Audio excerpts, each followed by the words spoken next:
नमस्कार and greetings to the everyone.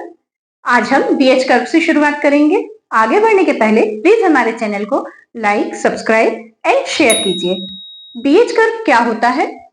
BH curve मैं simple language में समझाती हूँ। ऐसा कर्व जो बी एंड एच के बीच में हम प्लॉट करते हैं उसको हम बीएच कर्व बोलते हैं, where B is flux density and H is magnetic field intensity. अब समझाती हूँ ग्राफ से। देखिए, सपोज एक एक्सिस पे एक्स पे हमने एच ले लिया, मैग्नेटिक फील्ड इंटेंसिटी, और y पे हमने ले लिया फ्लक्स डेंसिटी b। दोनों की यूनिट भी मैंने मेंशन की हुई है। यदि आप इस कर्व को देखेंगे तो इसमें आपको 4 रीजन दिखाई देंगे, OA, AB, BC and beyond C। अब OA क्या शो कर रहा है? देखिए, OA बता रहा है एक स्मॉल इंक्रीज वैल्यू में, A से B ऑलमोस्ट लीनियर इंक्रीज बता रहा है, B से C अगेन स्मॉल इंक्रीज बता रहा है, एंड बियॉन्ड सी देखेंगे आप तो ऑलमोस्ट वैल्यू जो है वो कांस्टेंट बता रहा है। इसको कैसे समझ सकते हैं हम? इलेक्ट्रोमैग्नेट्स की हम बात कर रहे हैं। इलेक्ट्रोमैग्नेट्स में क्या होता है? सबसे पहले कंडक्टिंग मटेरियल होता है, उस पे वायर बाउंड होता है और हम उस पे करंट की सप्लाई देते हैं और मैग्नेटाइजेशन क्रिएट करते हैं या मैग्नेटिक फील्ड जनरेट करते हैं।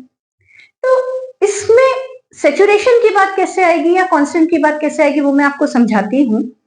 हम किसी भी मटेरियल को जब लगातार करंट देंगे तो जब वो नया होगा तो उसमें मैग्नेटिक फील्ड जो होगी धीरे धीरे बढ़ेगी। जब हम आगे बढ़ते हैं उसके, वो हैबिचुअल हो जाएगा तो देखिए एक प्रॉपर वैल्यू तक वो वर्क करेगा और प्रॉपर फील्ड जनरेट होती रहेगी। एक लिमिट पे जाके वो सैचुरेट होना स्टार्ट होगा तो आप देखेंगे जो फील्ड जनरेशन या आपकी जो डेंसिटी है वो धीरे धीरे कम होने लगेगी और एक पॉइंट पे जाके ऑलमोस्ट कांस्टेंट या सैचुरेटेड हो जाएगी। पर आप देखेंगे ये जीरो नहीं होगी, नॉन लीनियर रहेगी, क्योंकि ये मटेरियल की परमियाबिलिटी पे, म्यू आर जिसको हम बोलते हैं, मटेरियल की परमियाबिलिटी पे डिपेंड करेगी। तो ये लीनियर आपको कभी नहीं मिलेगी। इसको हम एक छोटे से लाइव एग्जाम्पल से समझेंगे कि जैसे आप कोई नया सब्जेक्ट पढ़ रहे हैं, जब सब्जेक्ट आपके लिए नया होता है तो आप उसको धीरे धीरे अडॉप्ट करते हैं। एक समय तक यदि आप उसको पढ़ते रहते हैं तो आप देखते हैं कि आप उसमें थोड़े से फर्म होते चले जाते हैं और आपका जो नॉलेज गेन करने का स्ट्रेंथ है बढ़ने लगता है। पर आप देखेंगे यदि आप लगातार उसी सब्जेक्ट को पढ़ते जा रहे हैं, 2 घंटे हो गए, 3 घंटे हो गए और समय बढ़ गया, तो आपके पास एक सैचुरेशन पॉइंट आने लगता है। धीरे धीरे आपकी पढ़ने की क्षमता जो होती है वो कम होती जाती है, ग्रास्पिंग पावर कम होता जाता है और एक लिमिट पे जाके आप अडॉप्ट करना ऑलमोस्ट बंद कर देते हैं। पर क्योंकि मजबूरी है, दूसरे दिन पेपर है या तो फिर आप कुछ नया पढ़ना ही आपका टारगेट है तो आप पढ़ते रहते हैं, पर गेन जो होता है वो ऑलमोस्ट देखा जाए तो सैचुरेटेड हो चुका होता है। तो यही मैं आपको इस कर्व से भी बता रही हूँ कि सेम मैग्नेटिक मटेरियल का भी जो फ्लक्स डेंसिटी है या आप कह सकते हैं जो फील्ड है वो उसी तरीके से प्रभावित होगी। नेक्स्ट मैं आपको बताती हूँ इलेक्ट्रोमैग्नेटिक इंडक्शन में ईएमएफ कैसे इंड्यूस होता है। इलेक्ट्रोमैग्नेटिक इंडक्शन को हम ऐसे समझ सकते हैं, the phenomena by which the EMF induced in a electromagnetic circuit is called electromagnetic induction। इस प्रिंसिपल पे बहुत सारी मशीन्स वर्क करती है, लाइक ट्रांसफॉर्मर इलेक्ट्रोमैग्नेटिक इंडक्शन के प्रिंसिपल पर ही वर्क करता है। अभी जैसे ही मैं आपको इसके टाइप बताऊंगी और आगे जब हम ट्रांसफॉर्मर को समझेंगे तो आप डेफिनेटली इसको रिलेट कर पाएंगे। सबसे पहले देखिए इसके टाइप्स क्या होते हैं इलेक्ट्रोमैग्नेटिक इंडक्शन के। इलेक्ट्रोमैग्नेटिक इंडक्शन के बेसिकली 2 टाइप्स होते हैं, first is dynamically induced and second one is statically induced. मैं पहले आपको डायनामिकली इंड्यूस्ड बताती हूँ। जैसा कि नाम शो कर रहा है, डायनामिक मतलब जिसमें मोशन हो रहा है, तो इसको बेसिकली 2 टाइप से किया जाता है। फर्स्ट, या तो हम करंट कैरिंग कंडक्टर को स्टेशनरी रखें और मैग्नेट को मूव करें, एंड सेकेंड वन, या तो हम मैग्नेट को स्टेशनरी रखें और करंट कैरिंग कंडक्टर को मूव करें। देखिए मैंने 2 डायग्राम भी बनाए हुए हैं। इसमें गैल्वेनोमीटर जो है वो मैग्नेटिक फील्ड को शो करने के लिए लगा हुआ है।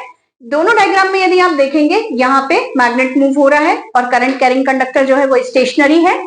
फील्ड का डायरेक्शन देखेंगे आप, देखिए ये फील्ड का डायरेक्शन है, गैल्वेनोमीटर जो होगा इस डायरेक्शन को प्रॉपरली शो करेगा। नेक्स्ट वन देखेंगे आप, यहाँ हमने करंट कैरिंग कंडक्टर को हम मूव कर रहे हैं, ये मूव का साइन है, और ये आपका मैग्नेटिक फील्ड जो है या मैग्नेट जो है, मैग्नेट को हम स्टेशनरी रखे हुए हैं। तो ये इसमें भी आपको गैल्वेनोमीटर जो होगा वो मैग्नेटिक फील्ड के डायरेक्शन को शो करेगा। ये दोनों ही जो टाइप्स हैं ये डायनामिकली इंड्यूस्ड ईएमएफ के टाइप्स हैं। अब ईएमएफ का फॉर्मूला क्या होगा इस कंडीशन में? तो ईएमएफ को हम ई से डिनोट करते हैं। हमने पहले भी ये फिनोमिना निकाला हुआ है, फिर भी मैं आपको फिर से बताती हूँ कि यदि हम किसी करंट कैरिंग कंडक्टर कॉइल का ईएमएफ निकालते हैं तो वो ईएमएफ या वोल्टेज जो होता है वो आपके rate of change of flux पे एंड नंबर ऑफ टर्न्स पे डिपेंड करता है। इस फॉर्मूले को हम ऐसे लिख सकते हैं, minus N where N is number of turns d phi by d t. D phi by d t जो है आपके rate of change of flux बता रहा है। अब आप देखेंगे यहाँ साइन हमने माइनस का लिया हुआ है या आप कह सकते हैं नेगेटिव साइन लिया हुआ है। क्यों लिया हुआ है हमने ये साइन? लेंज लॉ के अकॉर्डिंग इलेक्ट्रोमैग्नेटिकली इंड्यूस्ड ईएमएफ अपने कॉज को जिसके थ्रू ये प्रोड्यूस हो रहा है हमेशा उसको अपोज करता है। तो ये जो नेगेटिव साइन है ये आपके डायरेक्शन को शो करेगा। तो this is the formula for I can say electromagnetic circuit में इंड्यूस्ड ईएमएफ का फॉर्मूला है E is equals to N D phi by D T. अब हम स्टैटिकली इंड्यूस्ड ईएमएफ को समझ लेते हैं। स्टैटिकली इंड्यूस्ड ईएमएफ के भी दो टाइप होते हैं, self induced and mutually induced. आप स्टैटिक वर्ड से समझ सकते हैं, इसमें हम ना करंट कैरिंग कॉइल को मूव करेंगे और ना मैग्नेट को मूव करेंगे, इसमें हम फील्ड को मूव करेंगे। कैसे मूव करेंगे उसके भी दो टाइप हैं, वो मैं आपको समझाती हूँ। सबसे पहले सेल्फ इंड्यूस्ड में देखिए, ये देखिए सेल्फ इंड्यूस्ड। इसको मूव करने का मतलब यह है मैग्नेटिक फील्ड को कि यहाँ पे हम जो करंट की वैल्यू है उसको कंट्रोल करेंगे। आप कह सकते हैं रियोस्टेट के थ्रू, एक नॉर्मल एग्जांपल है, रियोस्टेट के थ्रू हम करंट की वैल्यूज को कंट्रोल करेंगे या करंट की वैल्यूज को चेंज करेंगे, जिसके थ्रू जो फील्ड है वो भी वैल्यू डेफिनेटली मैग्नेटिक फील्ड की चेंज होगी। यहाँ देखिए ये मैं आपको बता रही हूँ सेल्फ इंड्यूस। सेल्फ इंड्यूस से आप ये समझ सकते हो किसी भी कॉइल का जब हम उसको डायरेक्ट सप्लाई देते हैं तो जो ईएमएफ इंड्यूस्ड होता है वो सेल्फ इंड्यूस कहलाता है। Second mutual induce. म्यूचुअल को आप ऐसे समझ सकते हैं, जब आप एक ही मटेरियल पे दो कॉइल बाउंड है और एक कॉइल के कारण दूसरे में करंट आ रहा है और उसके फील्ड जनरेट हो रही है एक कॉइल के इफेक्ट से दूसरे में, तो इसको बोलते हैं म्यूचुअली इंड्यूस्ड ईएमएफ। यहाँ देखिए ये म्यूचुअली इंड्यूस्ड ईएमएफ है। अब दोनों को डिस्क्रिप्शन से समझाती हूँ। सेल्फ इंड्यूस्ड, ये सर्किट को देखेंगे आप, यहाँ पे ये कॉइल है, इसकी खुद की सप्लाई कनेक्टेड है और यहाँ पे इस सप्लाई के कारण ईएमएफ इंड्यूस्ड हो रहा है, तो ये कहलाएगा सेल्फ इंड्यूस्ड। यहाँ देखेंगे यदि तो ये एक ही कंडक्टिंग मटेरियल पे दो कॉइल बाउंड है, एक ए एक बी। ए का अपना सप्लाई चैनल है, ए को सप्लाई मिल रही है, और बी जो है क्योंकि इसी मटेरियल पे जो कि कंडक्टिंग मटेरियल इस पे बाउंड है, तो आप देखेंगे ए के कारण बी में इफेक्ट आ रहा है। अब हम इसके ईएमएफ के इक्वेशंस देख लेते हैं क्या होते हैं।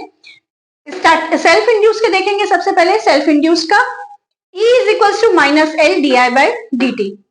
ये minus L D I by D T कैसे आया है? यदि आप हमारे इंडक्टेंस के वीडियो को रिफर करेंगे तो आपको ये फॉर्मूला मिल जाएगा। माइनस का साइन क्यों आया ये मैंने अभी थोड़ी देर पहले बताया, लेंज लॉ के कारण। ये L D I by D T का यदि आपको डिटेल वीडियो देखना है तो आप डिस्क्रिप्शन में जा सकते हैं, डिस्क्रिप्शन में इसका लिंक दिया हुआ है। अब यहाँ देखेंगे एल क्या है? Self inductance. और ई को हम पहले भी अभी मैंने थोड़ी देर पहले बताया था आपको कि E क्या होता है? Number of turns and rate of change of flux induced EMF होता है। यहाँ पे सपोज इसमें यदि N नंबर ऑफ टर्न्स है और D phi by D T इसका rate of change of flux है, N को हम एज इट इज रखेंगे और फाई की वैल्यू को यहाँ पुट कर देंगे। फाई की ये वैल्यू कैसे आई है इसके लिए भी आपको मेरे पुराने वीडियो को रिफर करना पड़ेगा, जिसका आपको लिंक डिस्क्रिप्शन में मिल जाएगा। मैंने जहाँ पे फ्लक्स डेंसिटी के बारे में और फ्लक्स के बारे में बताया था वहां ये आपको पूरा फॉर्मूला मिल जाएगा। यहाँ हमने फाई की वैल्यू रखी जो कि होती है number of turns into current upon length of the conductor, permeability multiplied by area of cross section. यदि हम इसको सॉल्व करेंगे तो हमारा आएगा N square mu R mu not A. Mu R और म्यू नॉट जो है एक म्यू आर रिलेटिव परमिएबिलिटी है, mu not permeability of vacuum है और A area of cross section है, upon L and D I by D T मतलब rate of change of current इसमें बच जाएगा। ये आपका हुआ इंड्यूस्ड ईएमएफ जो कि सेल्फ इंड्यूस्ड ईएमएफ है। अब म्यूचुअली इंड्यूस्ड ईएमएफ को देख लेते हैं। म्यूचुअली इंड्यूस्ड ईएमएफ में यदि आप देखेंगे कि यहाँ पे ए में सप्लाई जा रही है और बी जो है उसमें जो ईएमएफ इंड्यूस हो रहा है वो आपका ए के कारण हो रहा है, तो हम इसको लिख सकते हैं म्यूचुअली इंड्यूस्ड, ईएम से हमने इसको डिनोट किया। क्या होगा? Rate of change of flux linkages of B.